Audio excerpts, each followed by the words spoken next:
Hello, everyone. My name is Shaquille, the Holistic One Gilchrist, and I'm back to you all with another healing and yes, therapeutic word. So I'm gonna go on ahead and get right into the word. Today's word is called a stockpile of blessings, and we're coming out of the text Genesis 41, and we're gonna read to roughly about the 1 through 40.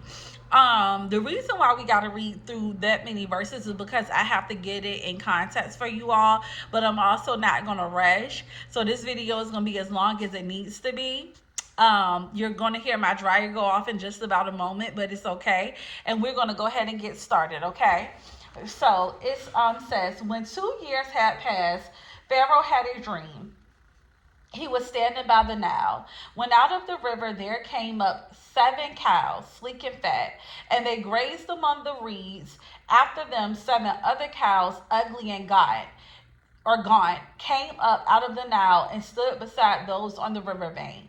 And the cows were ugly and gaunt, and the cows who were ugly and gaunt ate up the 7 sleek fat cows. Then Pharaoh woke up. Okay, so I'm gonna break it down, y'all, because I don't want to read y'all a whole bunch of text without kind of breaking it down. So as you will see, it'll say that Pharaoh had a dream. And in the dream, he dreamed about 7 cows. At first, it was 7 cows who were sleek and fat, is in the words of what my translation says. And then after the cows who were sleek and fat were grazing upon the Nile, they were grazing, which means what? They were by green pastures and they were eating. Right after they had their fill, then there was 7 other cows who were not sleek and fat. Instead, they were ugly and gaunt. And they came behind those cows and they ended up eating those cows. Okay? So here's the reason why I want to break this down, because I want y'all to understand why this is important.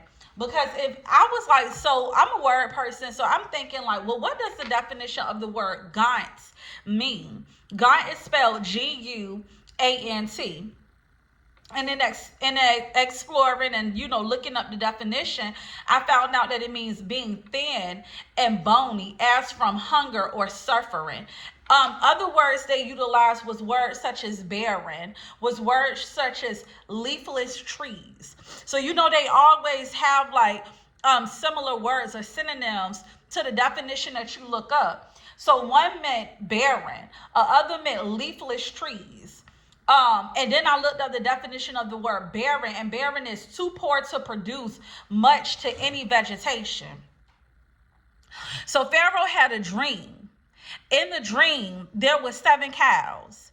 The first set of 7 cows were fat. That means they were healthy. That means they were eating. That means that they had their fill and that nothing was lacking from them. But then there came 7 other cows, and those 7 other cows was gaunt. They were lean. They look ugly. They didn't look well taken care of. Okay, y'all? And so the word gaunt means looking as if you're starving. It looks you're boneless. And it also means barren. What does the definition of the word barren mean? Too poor to produce much or any vegetation. Too poor to produce much or any vegetation.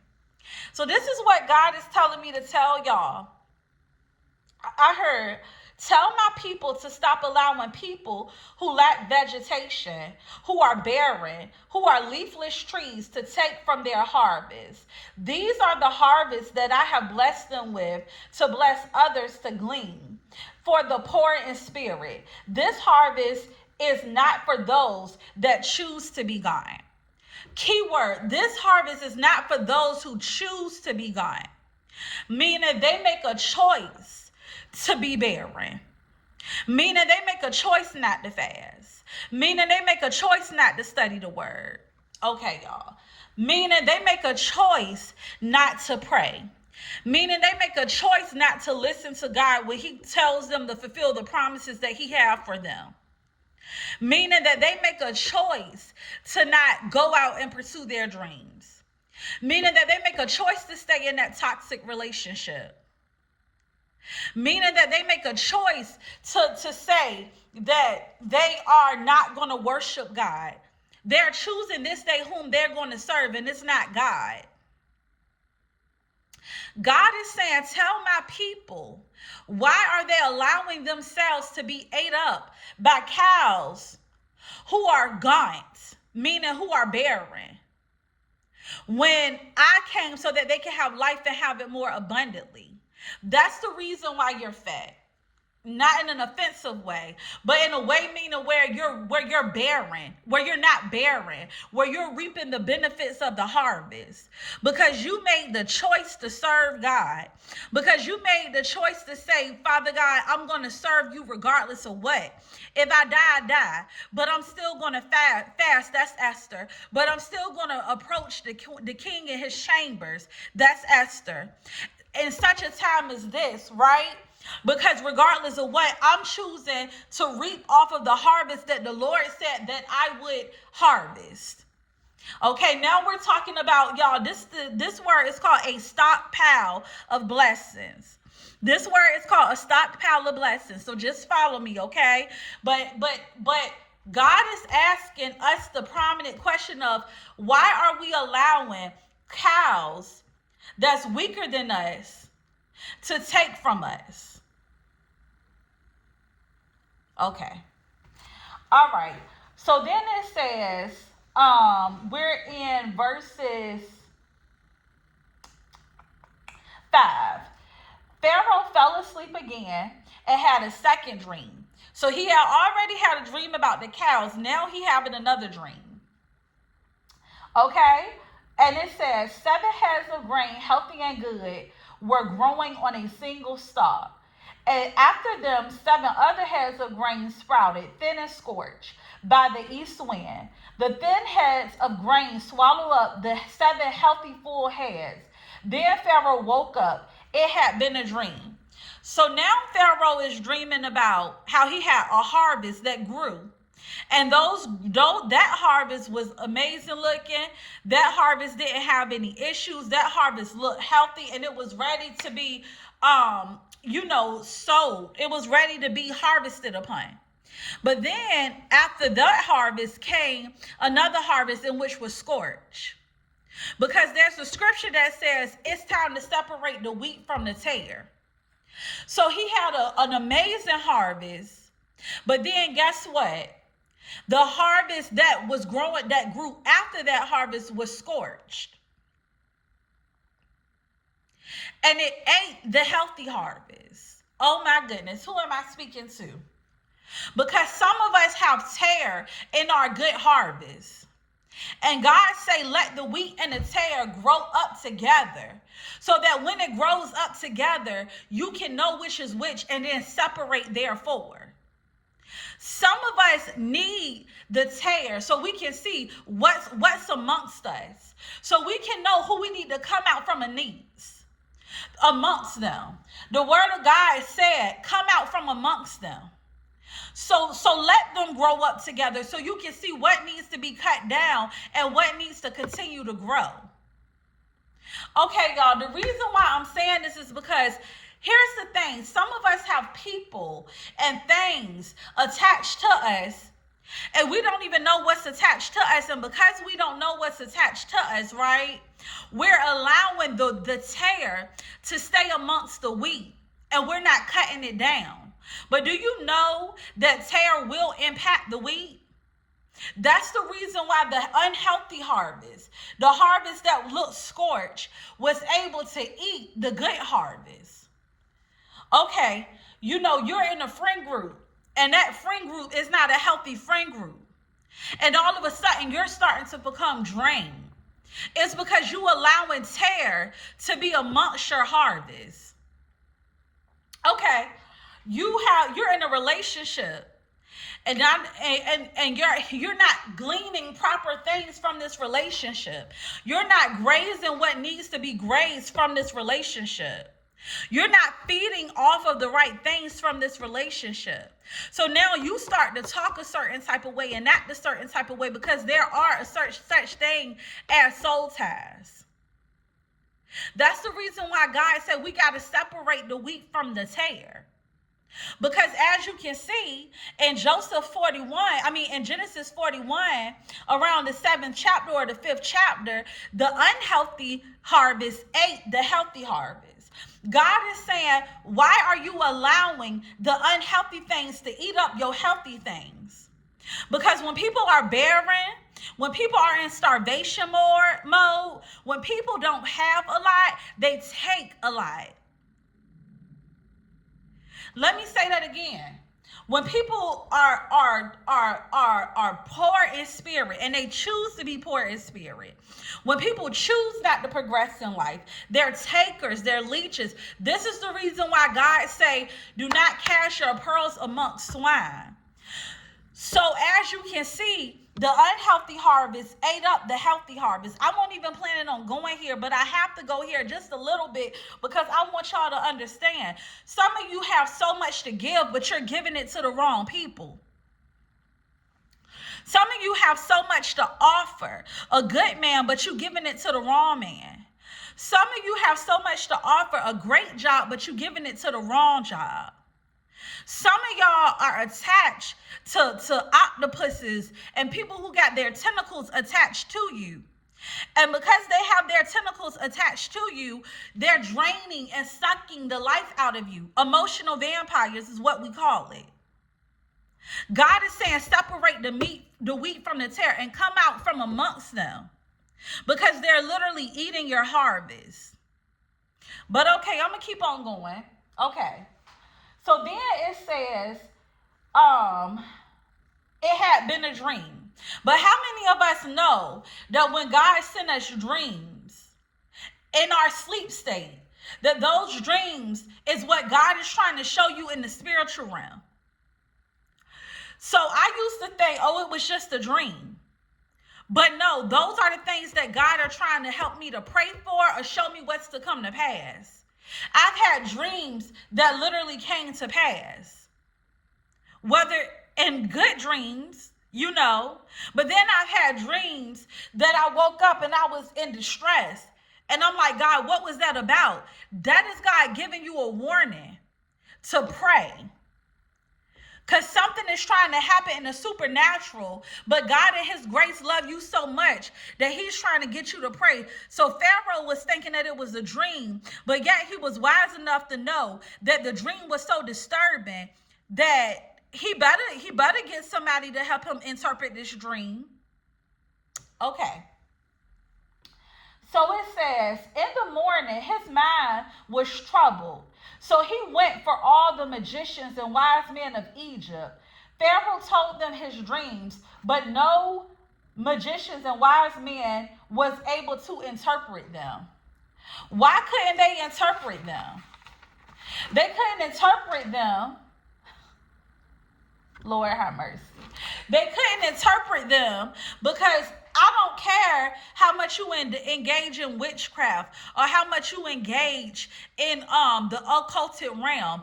God is calling his select few, and God needs his people on board to interpret his dreams.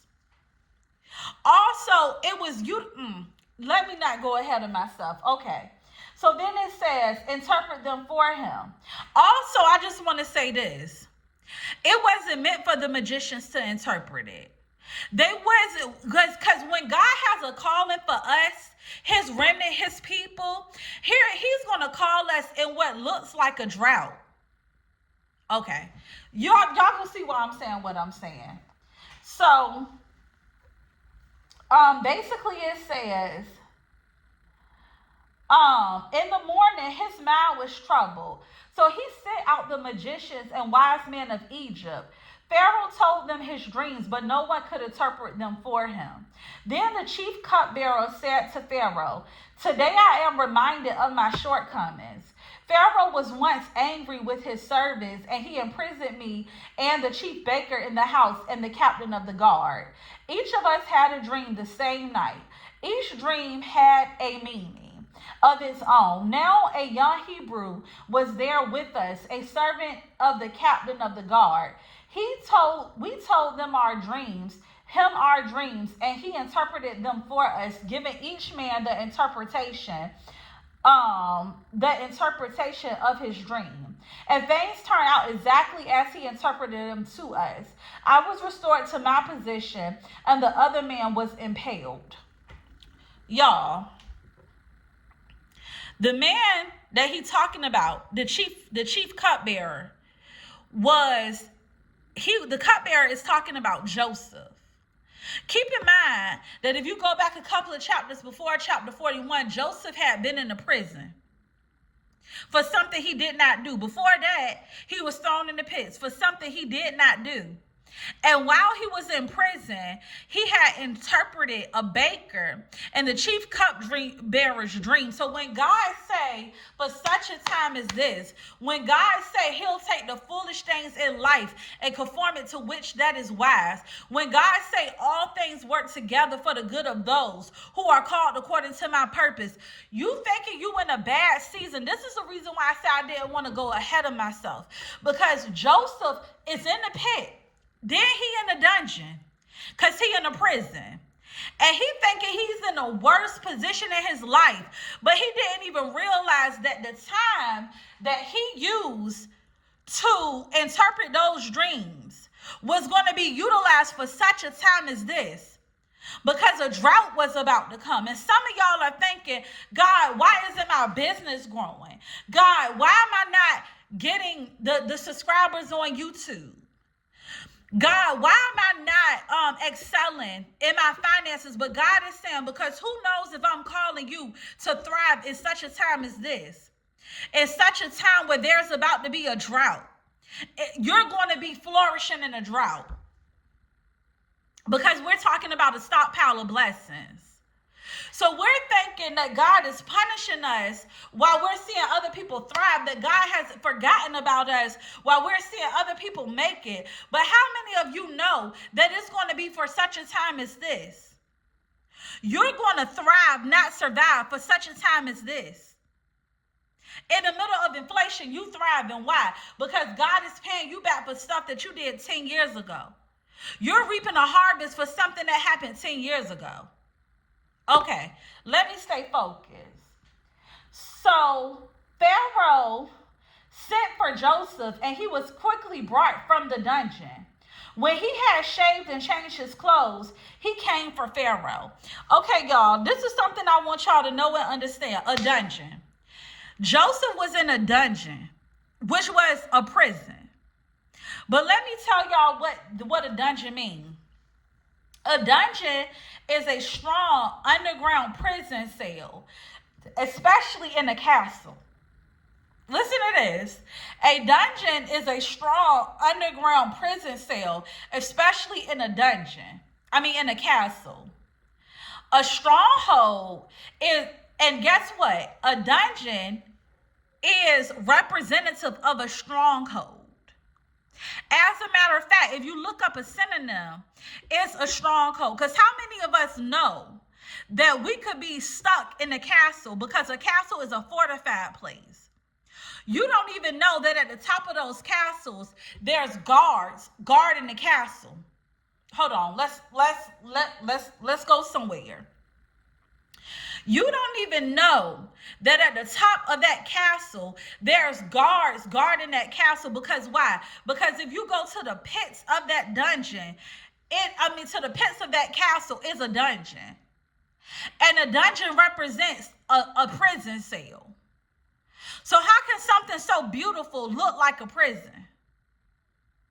A prison, if you notice, at the top of every prison you go to, I don't know about y'all, but I used to visit my dad in prison. And when we would go, that prison was so fortified. Why? Because it didn't want nobody escaping and to come in. You had to go through getting your badge checked, getting your belongings checked, putting your belongings in locked lockers. You couldn't wear jewelry. We had dress codes. Come on, y'all. Tell me this isn't bondage.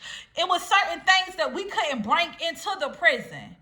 And there was certain things that won't go in out of there either.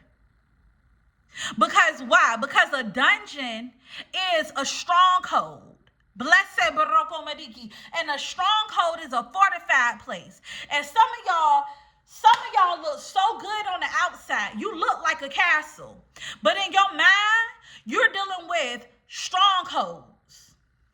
You got people, demons, and principalities guarding your mind. Blessed Baroko Mediki Maroko Medeke. Who am I talking to? Blessed Baroko Mediki Maroko Medeke Maroko Medeke. Who am I talking to?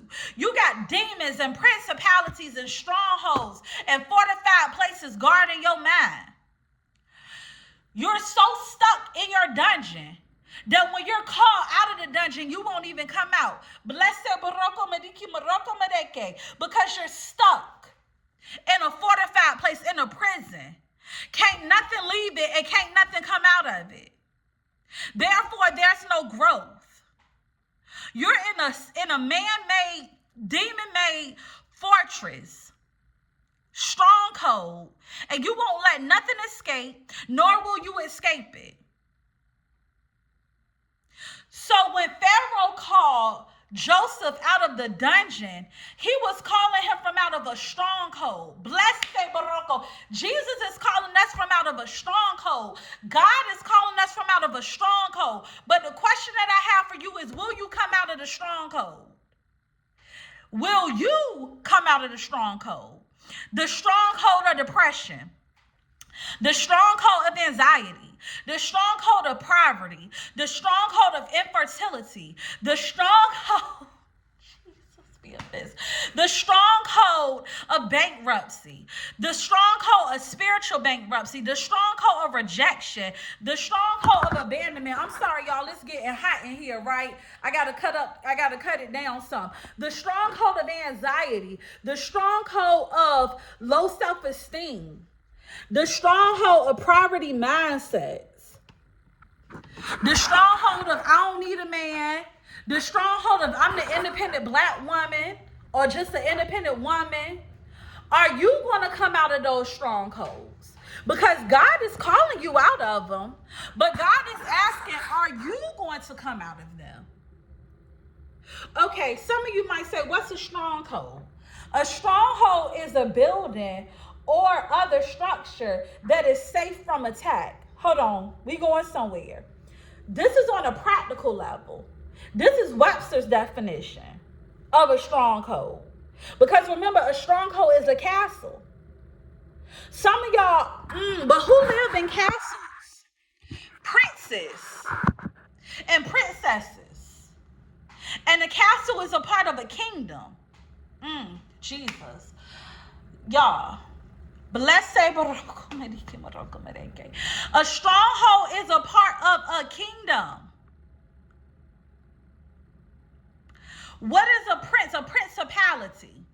Okay, let's look up the definition of principality. I'm going somewhere with this, y'all, because it's something that we need to understand. Principality definition. A country ruled by a prince, or from which a prince takes the title. Okay? A state ruled by a prince, usually a relatively small state or state that falls within a larger state, such as an empire. But what does a principality mean in the Bible? Let's look that up. In the Bible, principalities generally refer to high-ranking evil spirits or demons that exert influence or regions, institutes, and people. And these demons, they exert. What does exert means? To put something on these people. That's the reason why when you go to Chicago, it's a principality of violence, right? When you go to New York, it's a principality of greed. When you go to, let's say Atlanta, it's a principality of homosexuality. Why? Because there is a castle built up there in those regions, in those states, in those parts of the country that has been built up for a prince to reside in, better known as a principality. And that prince has built a castle around that state or around that country or around that region. And it's keeping people captive and in strongholds. Because what is a stronghold according to Webster? A building or other structure that is safe from attack. So what does that mean? I want this type of principality to reside over Chicago. So I'm not going to make it easy for non-violence to penetrate it because I like violence. I want this type of principality to reside over Atlanta. So I'm going to build a fortified place in a castle. And I'm not going to make it easy for homosexuality to leave. Therefore, I'm not going to let a spirit of that's against that, that's counter to that, enter that easily. As a matter of fact, I'm going to make it more immune in the churches in Atlanta. As a matter of fact, I'm going to keep the people so distracted with partying and parlaying and entertainment that they're not going to take their mental health seriously, that they're not going to take their spiritual health seriously. Do you understand what I'm saying? Principalities. What castle, depending on what castle you live in, better known as what city, state, region, or country, is the principality that's ruling over that land. Because what live in castles? Principalities. Don't even know why I'm going here. I promise y'all, I was not supposed to be going here for that long. So if you're in a place and God told you to come out of that place, you better leave that place. What stronghold is connected to you? Okay? But on a spiritual level, a stronghold in the Bible is a defensive structure. All right, y'all think I'm playing? So let's go to 2 Corinthians 10 and 4. The weapons we fight with are not the weapons of the world. On the contrary, they have divine power to demolish strongholds. The weapons that we fight with are not the weapons of the world. Oh, man. Okay. On the contrary, they have the divine power to demolish strongholds. So what am I saying? I'm saying that you're trying to fight a war with weapons that are not carnal. You're trying to fight a demon and you're not fasting, you're not breaking demonic covenants, you're not praying.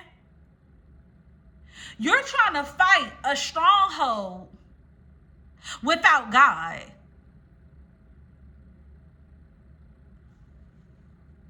And then you wonder why you're still in that castle. Where's God? The weapons that we fight are not carnal in nature. They're not of this world. I'm fighting spiritual wars with spiritual weaponry. Fasting, praying. Okay? Fellowshipping. I'm not fighting spiritual wars with carnal weaponry. Okay. I don't know why we just stayed on that, but evidently we needed to stay on that for a little bit. So let's keep going, okay? So then it says, Pharaoh said to so Pharaoh sent for Joseph, and he was quickly brought from the dungeon. Some of y'all are about to be quickly brought from the dungeon. Some of y'all are about to be catapulted from the dungeon back to the palace. But this ain't the palace you used to. Okay.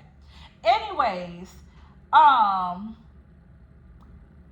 quickly brought from the dungeon. When he had shaved and changed his clothes, he came before Pharaoh. God is saying, don't approach your next season any kind of way. Don't approach your next season still in prison clothes or grave clothes. God is saying, come out of grave clothes. Don't come to me unkempt. Don't come to me without shaving. Don't come to me without getting yourself together, because your next season is going to catapult you. And you're not going to have time to prepare. So you're going to have to pray from the place of the dungeon. So you saying, I don't have enough resources. God is saying, I'm the source. Okay. God said, tell my remnant, he said my remnant, meaning a small group of people, that I am bringing them from the dungeon. Don't despise the dungeon. If it had not been for the dungeon, you would not be able to handle being catapulted. So I said, well, let me look up the definition of catapulted. So as I looked up the definition of catapulted, it meant to hurl or launch, to propel. Some of y'all are going to be propelled from the dungeon to the elevated place. Whatever that elevated place God has for you. So God is saying, prepare in the dungeon. Joseph shaved in the dungeon. He washed himself in the dungeon. And then he entered into his next season. Don't try to come into your new season in prison clothes without shaving, looking a hot mess, because God is saying, you don't look like what you've been through when I elevate you. It's going to happen so quick. One day Joseph was in a dungeon. The next day he was the second in command. Okay, let's keep going on. So Pharaoh said to Joseph, I had a dream, and no one can interpret it, but I heard it said of you that when you hear a dream, you can't interpret it. So this is what Joseph said.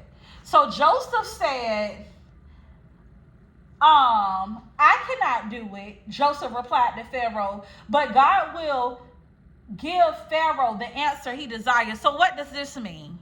This means that some of y'all, once you get to your elevated level, once you get out of the dungeon, you forget about God. Some of y'all, you're in the dungeon and you hate the dungeon so much that it's made you hate God, that it's made you become angry towards God. But Joseph still gave God all the glory. Joseph said, I can't interpret your dream, but God can. Joseph said, it ain't going to be me that's interpreting your dream. It's going to be God interpreting your dream. However, I will give you the answer that God gives me through me. I'm just a vessel. Some of y'all need to realize you're nothing but a vessel. You're easily broken. You're easily disposed of. Your life, actually, I read it this morning, where it talked about how we're mortals and our life is like grass. 1 minute here, next minute gone. So don't get that much pride in yourself thinking that it's about you, because it's not. It's all about God. And even despite what Joseph went through in the dungeon, in the pit, in slavery, he still never forgot to give God the glory, because he realized, who am I? I'm nothing without God. My life is so minute to God. So don't get elevated and forget about your God. Don't get elevated and sell your soul.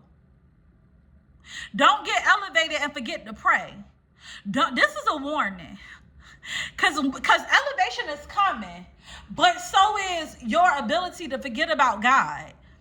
Lord, please forgive us. Don't get elevated and forget about how you used to wake up at 4 a.m. and pray. Don't get elevated and forget to pay your tithes. Don't get elevated and forget to fellowship with God in your church family. Joseph said, I'm not the one interpreting your dream, but God will give you the answers that you desire. We're still talking about stockpile of blessings. Okay. So then it said, then Pharaoh said to Joseph, in my dream, Then Pharaoh said to Joseph, in my dream, I was standing on the bank of the Nile, when out of the river there came up 7 cows, fat and sleek, and they grazed among the reeds. After them 7 other cows came up, scrawny and very ugly and lean. I had never seen such ugly cows in the land of Egypt. The lean, ugly cows ate up the 7 fat cows. That came up first. But even after they ate them, no one could tell that they had done so. They looked just as ugly as before when they woke up. Okay. Okay. Okay. Then he said, the thing, I told this to the magicians, but none of them could explain it to me. Then Joseph said to Pharaoh, the dream of Pharaohs are one of the same. God has revealed to Pharaoh what he is about to do. The 7 good cows are 7 years, and the 7 good heads of grain are 7 years. It is one and the same dream. The 7 lean, ugly cows that came up afterward are 7 years, and so the 7 worthless head of grain scorched by the east wind, that 7 years of famine. So what is Joseph saying? The first dream that you had about the good cows and the good grain was 7 years of blessings, of harvest. The second dream that you had, which is more so about the lack thereof, the 7 ugly cows eating the good cows, and the grain that ate up the bad grain is representative of the next thing. So you're going to get 7 years of blessing, 7 years of prevailing, 7 years of great harvest and wealth. But then it's going to be like it never happened. Because why? Because then you're going to get 7 years of famine.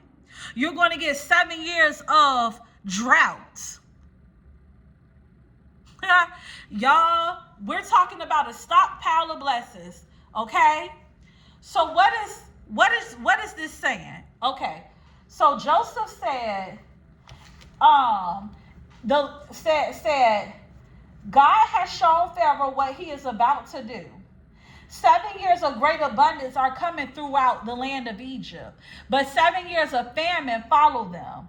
Then all the abundance in Egypt will be forgotten, and famine will ravage the land. The abundance in the land will not be remembered, because the famine that follows it will be so severe.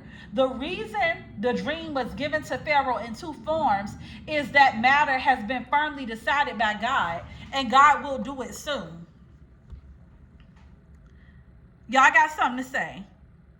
We are about to come into a time where there's going to be 7 years of famine.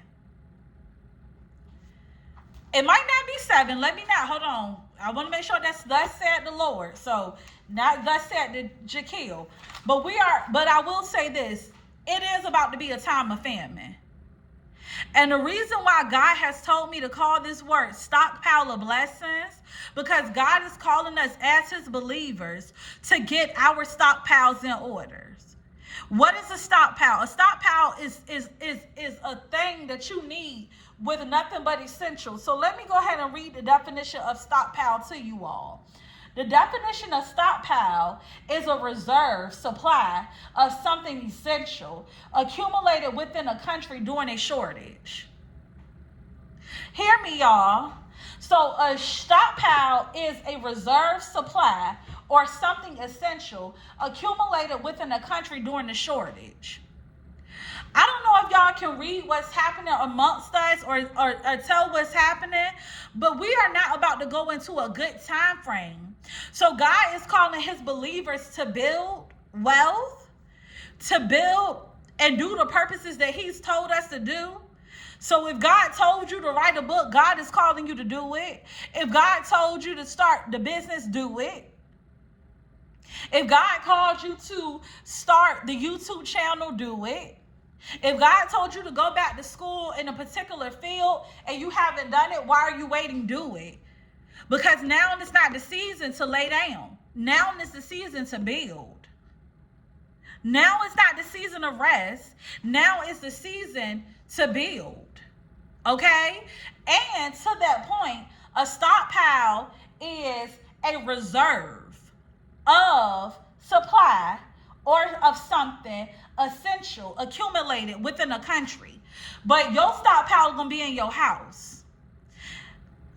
So you need to start stocking up on the toilet papers and the paper towels and the Lysols and the deodorants and the personal hygiene and start preserving and reserving your food and doing all the things, your canned goods and all the things. Because why?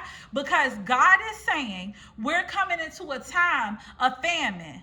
But for his remnant, for his believers, that you won't have famine, because you want to know why? You're going to be blessed with a stockpile. But only if you're wise enough to store and stock up. Okay, I'm going to keep going.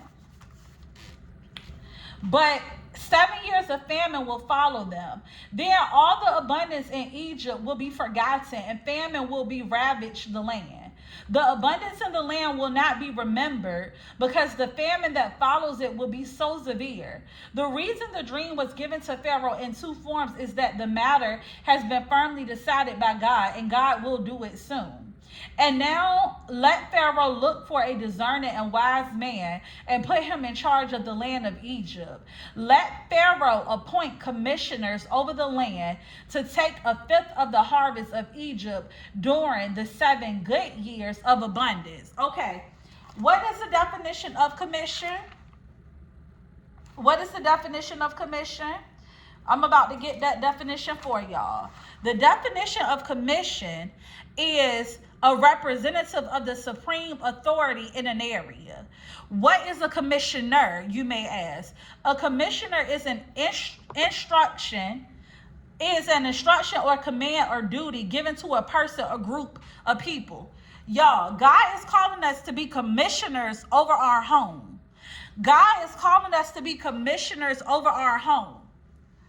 So, okay, Joseph was the commissioner over the land of Egypt over a appointed time. God is calling us to be a commissioner over our home to start the stockpiles. So Joseph told Pharaoh, you need to hire appoint a commissioner to take up a fifth of the harvest for the good years and put it in a reserve. What is a reserve? So a reserve is, I wrote the definition down, but where I put it at is another question. I'm coming, y'all. All right, so we're going to find it. So a reserve, bear with me, y'all. We're going to find it. I wrote it somewhere down here. I just can't figure out where I put it at. Okay, I found it. So a reserve is pretty much to refrain from using or disposing of something, and it's a return, and it also says return for future use, better known as to keep back. So God is calling us to take a fifth of our income. Y'all hear me and hear me good. This is important. Now this is a thus said the Lord. God is calling us to take a fifth of our income to purchase essential things that we're going to need during the time of this famine. Okay. Y'all, I'm going to say that again because I need y'all to hear me. God is calling us to take a fifth of our income to put in a reserve. A reserve can be your closet. A reserve can be your garage. A reserve could be a storage that you have set aside, to put these essential items in safe places, which is your reserve, so that when famine comes, we are not without. We have enough of something. Because there's going to come a time where you're going to think like, man, I'm so glad that I listened. Because it ain't going to be nothing on the aisles. It's not going to be toilet tissues. It's not going to be things. And so in the time of famine, because you have a reserve, you're going to be, guess what? Because you were the commissioner, you're going to be the commissioner for your family. You're going to be the commissioner for your church. You're going to be the commissioner for your neighborhood. So when people are without, they can come to you in a drought. Okay. So then it says, then it says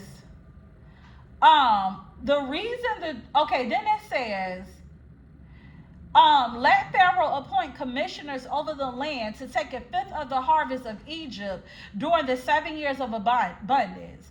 They should collect all the food of these good years that are coming and store up the grain under the authority of Pharaoh to be kept in the cities for food.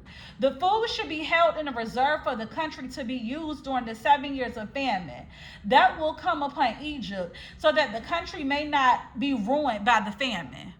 So because you were wise and you took aside a fifth of your income, and you used the fifth of your income after you pay your 10% to God. So 15% of your income, 10 of it going to God, the fifth of it going to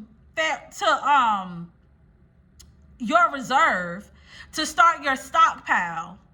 It's going to be a blessing, because it's going to serve to help people and yourself from not going into a famine or to get destroyed by a famine.